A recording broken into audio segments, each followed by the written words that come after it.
أعوذ بالله من الشيطان الرجيم. بسم الله الرحمن الرحيم. يا أيها الذين آمنوا لا تتخذوا اليهود والنصارى أولياء بعضهم أولياء بعض ومن يتولهم منكم فإنه منهم إن الله لا يهدي القوم الظالمين. فترى الذين في قلوبهم مرض يسارعون فيهم يقولون نخشى أن تصيبنا دائرة فعسى الله أن يأتي بالفتح أو أمر من عنده فيصبحوا على ما أسروا في أنفسهم نادمين. ويقول الذين آمنوا أهؤلاء الذين أقسموا بالله جهد أيمانهم إنهم لمعكم حبطت أعمالهم فأصبحوا خاسرين. آمنت بالله صدق الله العظيم. میرے انتہائی واجب الاحترام قابل صد احترام بزرگوں، بھائی اور نوجوان ساتھیوں، آج کے درس میں قرآن مجید کتاب حکمت کی سورہ نمبر 5 سورۃ المائدہ کی 3 آیات مبارکہ، آیت نمبر 51، 52 اور 53 یہ شامل ہیں، اور یہ سورۃ المائدہ کا 8واں رکوع ہے جس کا آغاز ہو رہا ہے۔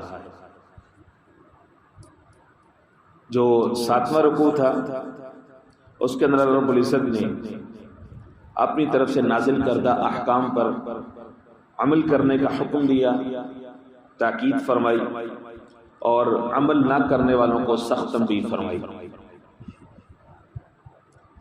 وہی مضمون ایک نئے عنوان کے ساتھ اس رکوع کے اندر ہے۔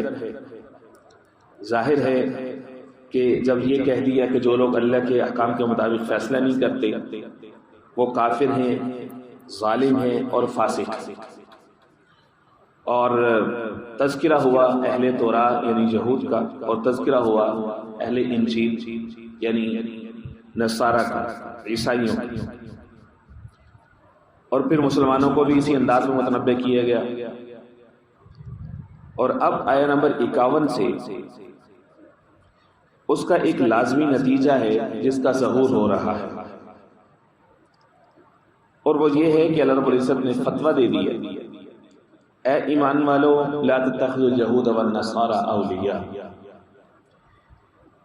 یہود اور نصارہ کو ان کو اپنا دوست مت بناؤ۔ واضح طور پر یہ الفاظ ہیں کھل کھلا کے، لا تتخذوا اليہود والنصارى اولیاء، ان کو اپنا دوست مت بناؤ۔ بعضهم اولیاء بعض، کیوں؟ کیونکہ ان میں سے بعض اولیاء بعض کے دوست ہیں، یعنی یہود و نصارہ کی آپس میں دوستی بھی ہے، وہ ان کو سوٹ بھی کرتی ہوگی، تمہیں ان سے دوستی کرنے کی ضرورت نہیں۔ وَمَن يَتَوَلَّهُم مِّنكُمْ فَإِنَّهُ مِنْهُمْ، یاد رکھو، اور جو کوئی بھی ان کے ساتھ تم میں سے دوستی کرے گا، فَإِنَّهُ مِنْهُمْ، بس بے شک وہ انہی میں سے شمار ہو، انہی میں سے گنا جائے۔ إِنَّ اللَّهَ لَا يَهْدِي الْقَوْمَ الظَّالِمِينَ، بے شک اللہ ہدایت نہیں دیتا ایسی قوم کو جو کہ ظالم ہے، ظلم کرنے والے۔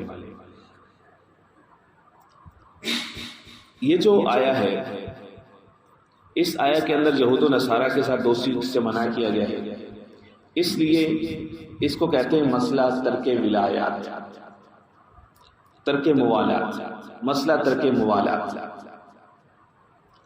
ترک کا مطلب ہوتا ہے چھوڑنا، موالات کا مطلب ہوتا ہے باہمی ایک دوسرے کا ولی بننا، ٹرسٹڈ فرینڈ جس کو کہتے ہیں، الائز کہتے ہیں، ایک دوسرے کے ساتھ کوآپریشن میں جانا۔ موالات جو قرض و لفظ ہے، یہ واو لام یا، یہ اس کا مادہ ہے، اس سے نکلا ہے، اور جس کو یہ حاصل ہوتا ہے اس کو کہتے ہیں ولی، جس کے لیے حاصل ہوتا ہے اس کو مولا بھی کہتے ہیں، مولا لہو بھی کہتے ہیں۔ یہ ایک خاص طرح کا جو ہے وہ تعلق ہوتا ہے۔ اہل ایمان کو منع کیا گیا یہود و نصارہ کے ساتھ آپ یہ ولایت کا جو تعلق ہے اس کو قائم نہیں کر سکتے۔ یہ قرآن مجید میں فقط ایک مقام نہیں ہے، بلکہ اس کے علاوہ کئی سارے مقامات پر اسی سے ملتا جلتا مضمون جو ہے وہ مطالعے سے ملتا ہے۔ مثال کے طور پر سورہ آل عمران کی آیت نمبر 28 پر نمبر 3 کے اندر وہاں پر یہ فرمایا لا يتخذ المؤمنون الكافرین اولیاء من دون المؤمنین، زیادہ واضح کہ مومن نہ بنائیں، نہ پکڑیں کافروں کو اولیاء، نہ ولی، من دون المؤمنین، مومنوں کو چھوڑ کر کے۔ ظاہر ہے کہ انسان ایک دوسرے کا جو ولی بنتا ہے اس کے نتیجے میں ایک دوسرے کے ساتھ بینیفٹس ہوتے ہیں، وہ شیئر کرتا ہے، ایک دوسرے کے نفع نقصان کے اندر جو ہے وہ شریک ہوتا ہے۔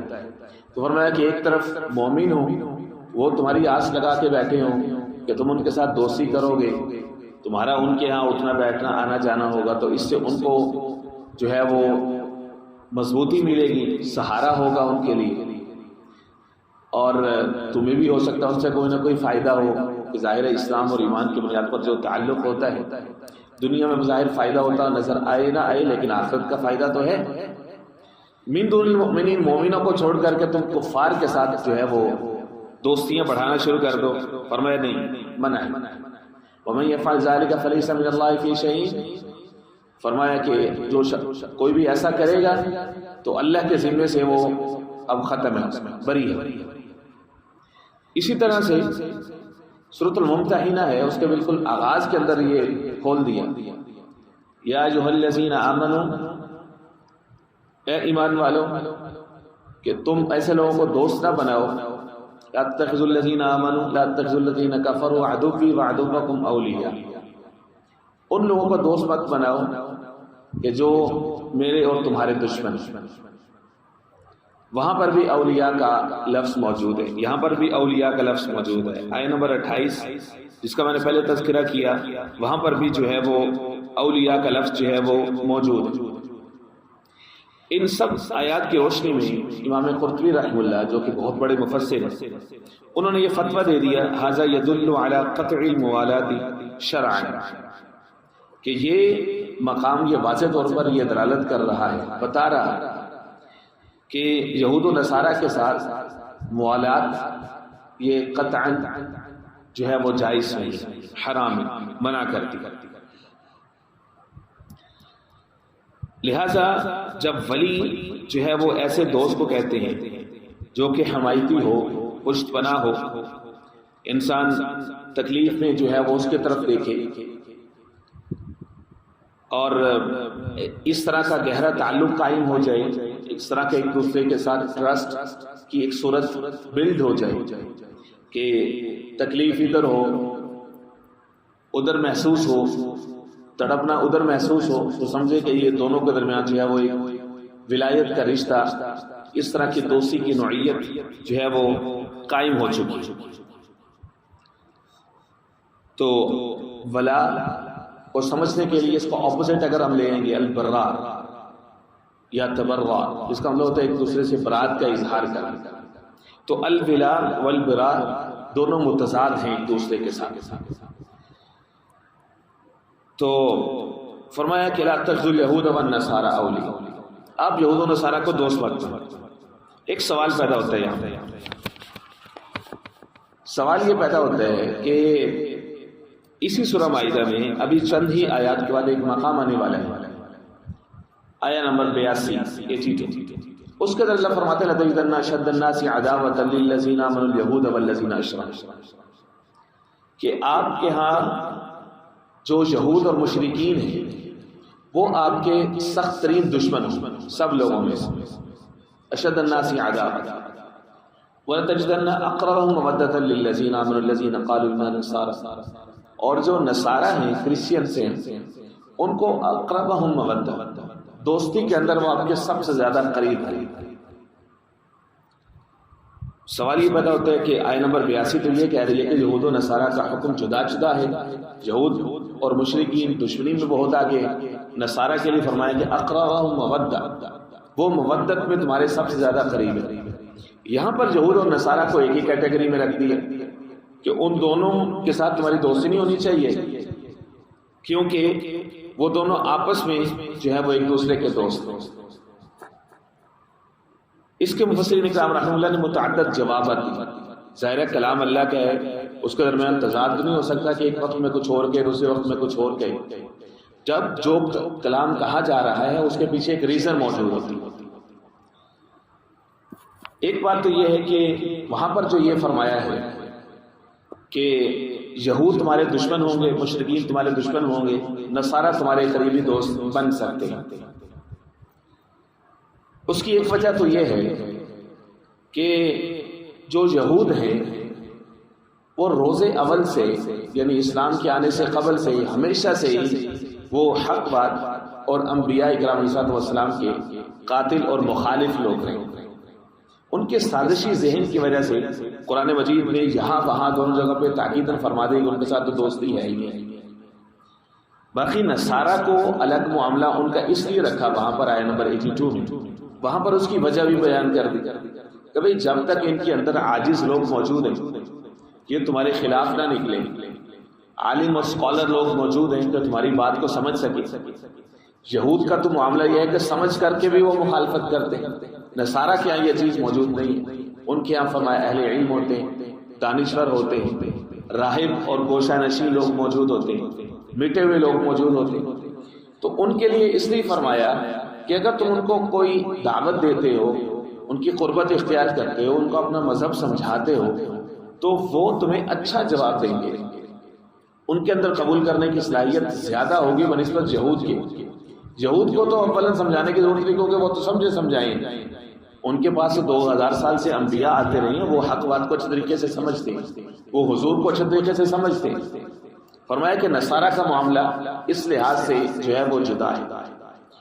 اور دوسری بات یہ ہے کہ یہاں پر پالیسی کا بیان ہے، اسٹیٹ کی پالیسی کا بیان ہے، قانون دیا جا رہا ہے۔ آیت نمبر 51 سورہ مائدہ کے اس میں یہ فرمایا کہ جو مسلمانوں کی جو مقننہ ہے یا جن کے ہاتھ میں مسلمانوں کی باغ ڈور ہے، جو پولیٹیکل ایلیٹ ہے، ان کو بتایا گیا کہ بھئی تم اگر یہود و نصارہ کے ساتھ اس طرح سے فرینڈشپ رکھو گے، ٹرسٹڈ فرینڈ بناؤ گے، ان کو الائز بنا لو گے، تو اب کیا ہوگا کہ تم معاہدوں میں جکڑے جاؤ، جس کے نتیجے میں جو کمزور مسلمان ہیں جن کا تمہیں دوست ہونا چاہیے تھا، جن کا تمہیں طاقت بننا چاہیے تھا، تو نتیجے میں کیا ہوگا کہ امت مسلمہ یا مسلم اتحاد جو ہے وہ کمزور ہو جائے۔ اس لیے فرمایا کہ یہود و نصارہ کے ساتھ جو دوستی ہے وہ روا نہیں۔ گویا کہ یہ مخصوص حالات میں مخصوص صورتوں کے اندر اس کو مخصوص وجوہات کی بنیاد پر منع کیا گیا۔ وہاں پہ جنرل سوشل لیونگ کی بات ہو رہی ہے آیت نمبر 82 میں کہ یہود کے ساتھ تو زمانہ امن کے اندر بھی ان کے ساتھ اس طرح کی دوستی کا جو ہے وہ تم توقع نہیں رکھ سکتے، کیونکہ وہ تمہارے بدترین دشمن ہیں، دوست بن کر کے بھی وہ تمہیں نقصان نہیں پہنچے۔ جبکہ نصارہ کے بارے میں فرمایا کہ ایسا نہیں ہے، چونکہ ان کے اندر راہب لوگ موجود ہوتے ہیں تو ان سے سنسیئرٹی کی اور اخلاص کی توقع ایک حد تک ان سے جو ہے وہ کی جا سکتی ہے۔ اور پھر فرمایا بعضهم اولیاء بعض، وہ آپس میں ایک دوسرے کے دوست ہیں۔ حقیقت حال تو یہی رہی ہے کہ ہمیشہ سے قرآن مجید کئی سارے مقامات پر یہ کہتا ہے کہ یہود و نصارہ بھی آپس میں ایک دوسرے کے دشمن ہیں۔ سورہ بقرہ میں گزر چکے ہیں وقالت الیہود لیست النصارى علی شیء، یہود یہ کہتے ہیں نصارہ کسی چیز پر نہیں ہے، وقالت النصارى لیست الیہود علی شیء، نصارہ بھی یہی کہتے ہیں کہ یہود کے پاس بھی کچھ نہیں ہے، وہم یتلون الکتاب، کتاب کی تلاوت تو کرتے لیکن فارغین کے مذہب کی کوئی ویلیو نہیں، تو ان کے درمیان ہمیشہ سے دشمنی رہی ہے۔ یہیں پر جو ہے وہ سورہ مائدہ کی آیت نمبر 41 کے اندر بھی یہ گزر چکے ہیں، عداوت والبغضاء، ان کے درمیان عداوت، دشمنی اور بغض ان کے درمیان ڈال دیا گیا۔ تو ہمیشہ سے یہود جو ہیں وہ نصارہ کے ہاتھوں ذلیل ہوتے آئے اور جب جناب عیسیٰ علیہ السلام نے دعوت کا آغاز کیا تو یہود نے جو حال کیا اور جس طرح سے جناب عیسیٰ علیہ السلام کو نعوذ باللہ ولد الزنا تک کہہ دیا، اس وجہ سے ان کے درمیان دشمنی ہمیشہ موجود رہی۔ لیکن یہاں پر جو کہا گیا کہ ان کے آپس میں دوستیاں ہیں، فرمایا یہ دراصل قرآن مجید نے مستقبل کی ایک پیشین گوئی کی، یہ قرآن مجید کی پیشین گوئیوں میں سے ہے جو کہ حرف بحرف پوری ہو رہی کہ ان کے درمیان ہمیشہ سے دشمنی رہی ہے، لیکن اب قرآن بتا رہا ہے کہ ایک وقت آئے گا کہ ان کی آپس میں دوستی ہوگی۔ وہ دوستی کب ہوگی؟ کفر ہمیشہ تب اکٹھا ہوتا ہے جب اس کو اسلام کا خطرہ نظر آتا ہے۔ جب بھی اسلام یا مسلمان بطور خطرہ کے ہوں گے، یہود و نصارہ عالمی کفر ایک ہو جائے گا، وہ سب ایک پیش، وہ ذاتی اختلافات چاہے اس کی نوعیت کچھ بھی ہو وہ اس کو بھلا دیں گے، جس کو فرمایا الکفر ملت واحدہ، جو کفر ہے وہ سارا کا سارا ایک ملت ہے۔ تو اس لیے فرمایا کہ وہ مسلمانوں کے خلاف اکٹھے ہو جاتے ہیں۔ بلفور جو ڈیکلیریشن تھا 1917 کا، خلافت عثمانیہ کا جو سقوط ہوا ہے، ختم ہوئی ہے، اس کے نتیجے میں اسرائیل کا قیام ہوا، اس کی بنیاد رکھی گئی، اور آج تک جو اسرائیل ہے، یہود ہے، ان کے جو پشت بنائی کر رہا ہے وہ کون کر رہا ہے؟ وہ عیسائی طاقتیں کر رہی، اسی کے بل پہ اسرائیل کھڑا ہوا ہے۔ ادروائز تو وہ شاید کسی بھی مسلم ملک کا ایک چھوٹے سے شہر کے برابر ہی اس کا رقبہ ہو، لیکن وہ طاقتور اتنا ہے کہ 57 اسلامی ممالک کی کوئی سے نہیں ہے اس کے مقابلے میں۔ کیوں؟ کیونکہ عیسائی طاقتیں اس کے پیچھے کھڑی ہیں۔ قرآن مجید نے پہلے کہہ دیا تھا وَمَن يَتَوَلَّهُم مِّنكُمْ کہ وہ لوگ آپس میں ایک دوسرے کے دوست ہیں، تمہارا مقابلہ جب بھی آئے گا تو وہ سب اکٹھے ہو جائیں گے۔ فرمایا اس لیے یہ یاد رکھو وَمَن يَتَوَلَّهُم مِّنكُمْ فَإِنَّهُ مِنْهُمْ، جو بھی ان سے دوستی کرے گا تم میں سے، فَإِنَّهُ مِنْهُمْ، ان میں سے ہے۔ لہٰذا مسلمان آپس میں ایک دوسرے کے ولی بنیں گے، جس کو فرمایا سورہ بقرہ کے اندر اللہ ولی الذین آمنوا یخرجهم من الظلمات، مومنوں کا جو ولی ہوتا ہے وہ تو اللہ ہوتا ہے۔ جب وہ کفار کے ساتھ اس طرح سے کوآپریشن کریں گے اور ان کو اپنا ٹرسٹی بنائیں گے تو دھوکے میں آ جائیں گے۔ اب کیا ہوگا؟ نہ خدا ہی ملا، نہ رسالہ سلام، نہ ادھر کے رہے نہ ادھر کے رہے۔ کفار سے تو دھوکہ ملنا ہی تھا کیونکہ انہوں نے اپنی مطلب کے لیے دوستی کی تھی، اللہ کی دوستی بھی ختم ہو جائے گی۔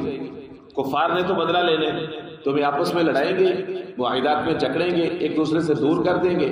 اب جو ہے وہ اکیلے اکیلے کے ساتھ الگ الگ جو ہے وہ معاملہ کریں گے۔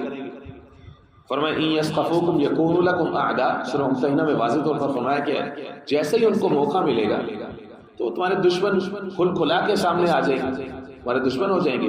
وَيَبْسُطُ إِلَيْكُمْ أَيْدِيَهُمْ وَأَلْسِنَتَهُمْ، اپنی زبانوں سے، اپنے ہاتھوں سے، پورا میڈیا کیمپین کے ذریعے سے تمہارے خلاف کھڑے ہو جائیں گے۔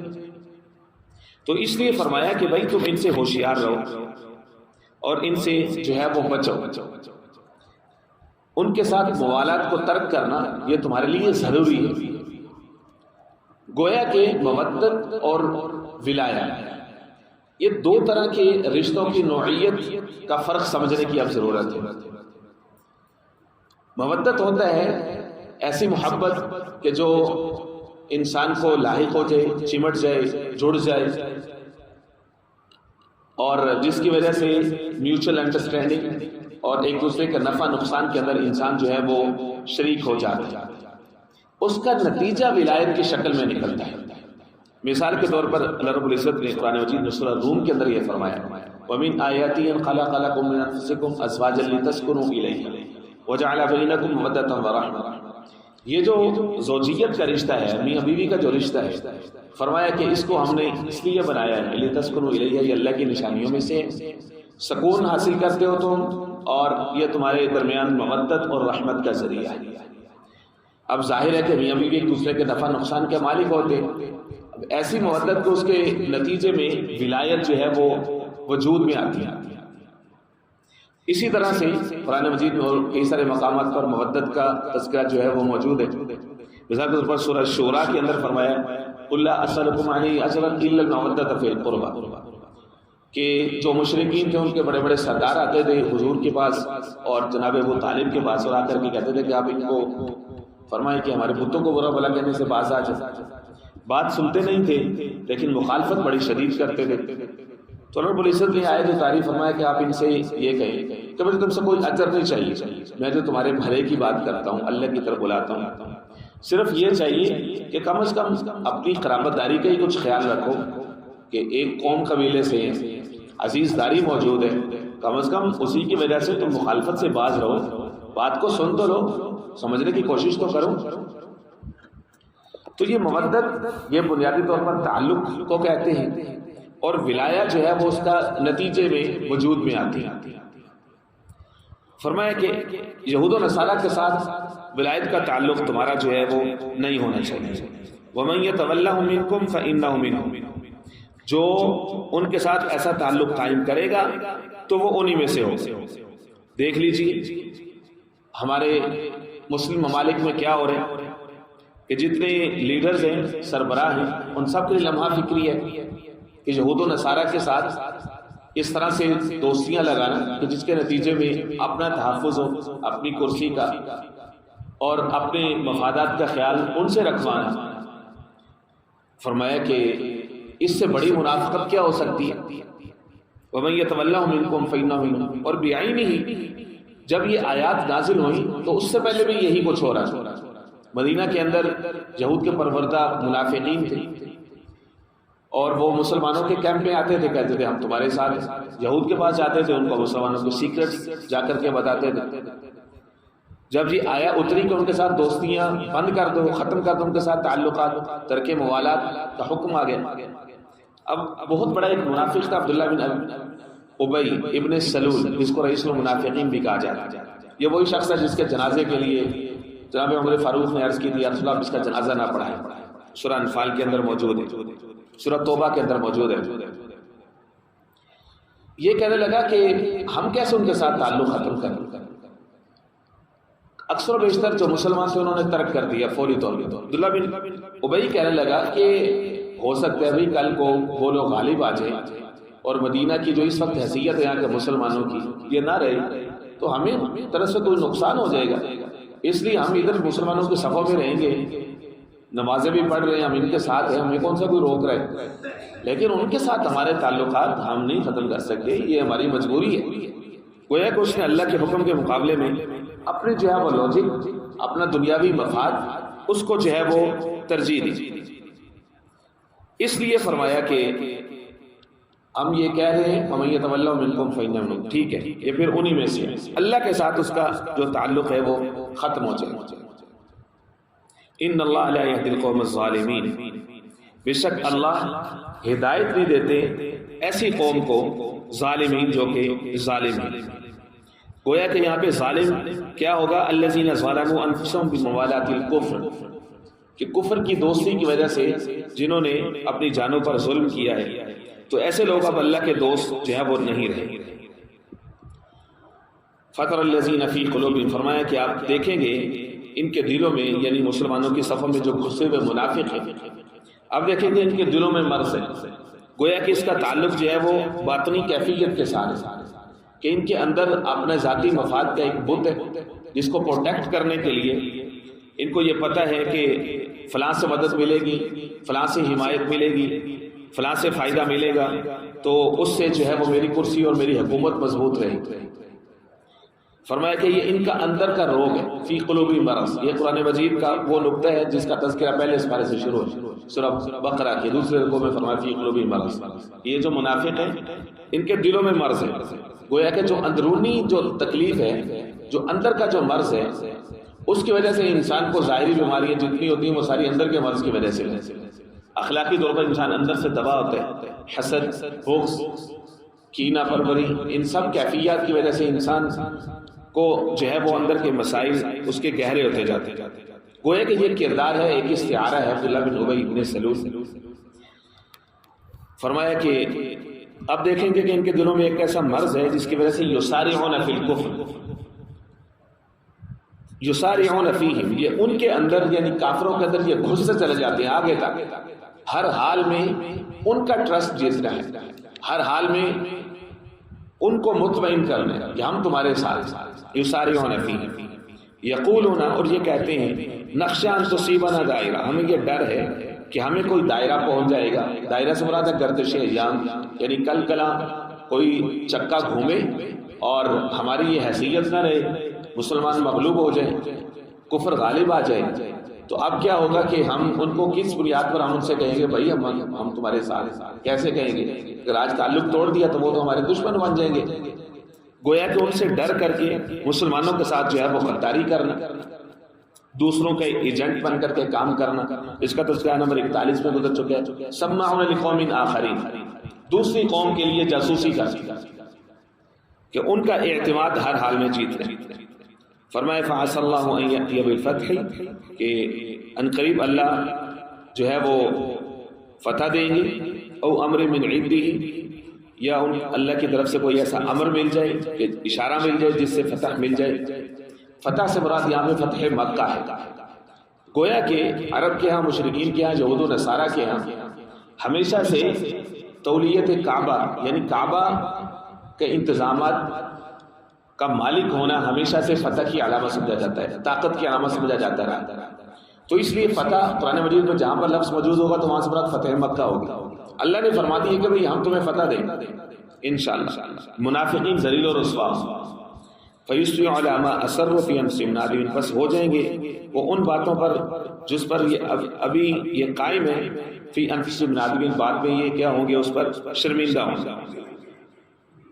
وَيَقُولُ الَّذِينَ آمَنُوا، اور وہ لوگ جو کہ مومن ہیں وہ یہ کہیں گے تعجب کے ساتھ، هَؤُلَاءِ الَّذِينَ أَقْسَمُوا بِاللَّهِ جَهْدَ أَيْمَانِهِمْ، کیا یہ وہی لوگ ہیں جو اللہ کی قسمیں اٹھا کر کے اپنے ایمان کی پختگی کی ہمیں یقین دلایا کرتے تھے؟ یعنی ان کی صفوں سے جب اللہ اس طرح سے منافقین کو اٹھائیں گے، ان کا نفاق کھل کر کے سامنے آئے گا تو مسلمان حیران ہو جائیں، یہی وہ لوگ ہیں یحلفون باللہ ما قالوا، ہمارے پاس آ کر کے قسمیں اٹھایا کرتے تھے۔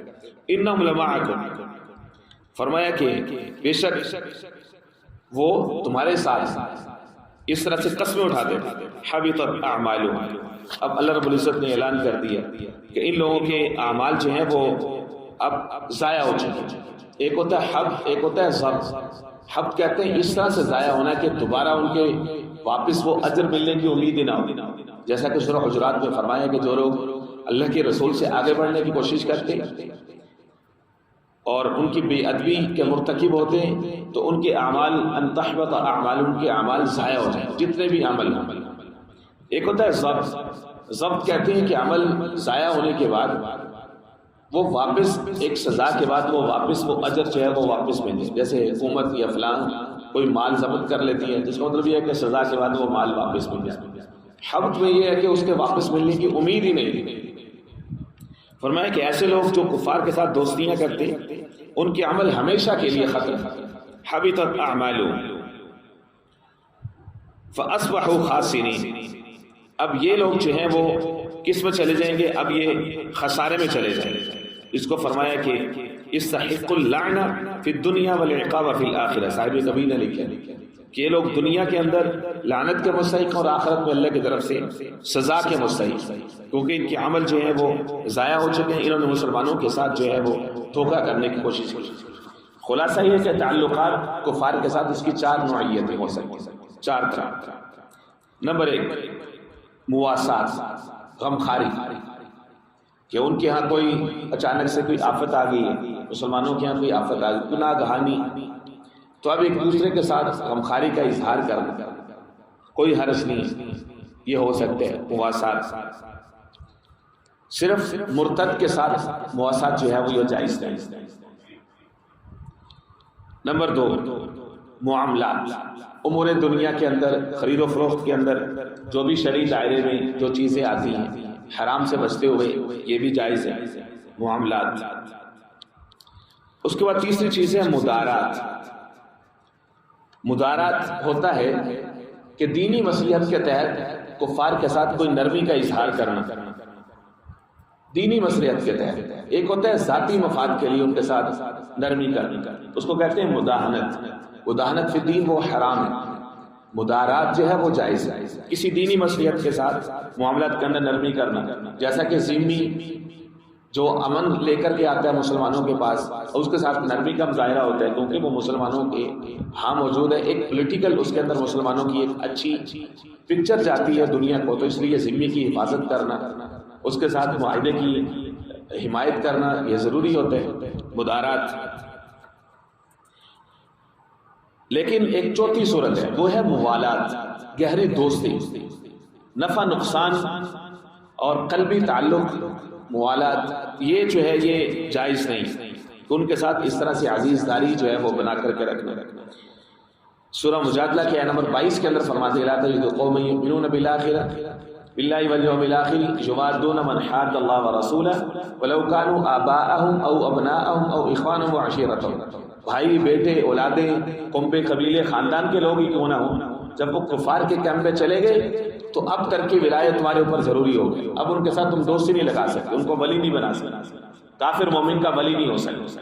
یہی سے وہ لفظ ہے کہ جس کو کہتا ہے کہ جی فلاں فلاں کا ولی بن، یا جی عورت کا فلاں شخص ولی، نکاح کے موقع پر باپ کو، بھائی کو، کسی اور عزیز کو ولی بنایا جاتا ہے۔ ولی کیوں کہا جاتا ہے؟ کہ بھئی دونوں کی قرابت داری آپس میں، قرابت داری کا تعلق خون سے بھی ہو سکتا ہے، میوچل انڈرسٹینڈنگ سے بھی ہو سکتا ہے، اکٹھی لیونگ سے بھی ہو سکتا ہے، کسی بھی بنیاد پر قرابت داری ہو جائے تو اس کا نتیجہ ولایت کی شکل میں نکلتا ہے، یہ فلاں فلاں کا ولی بن گیا۔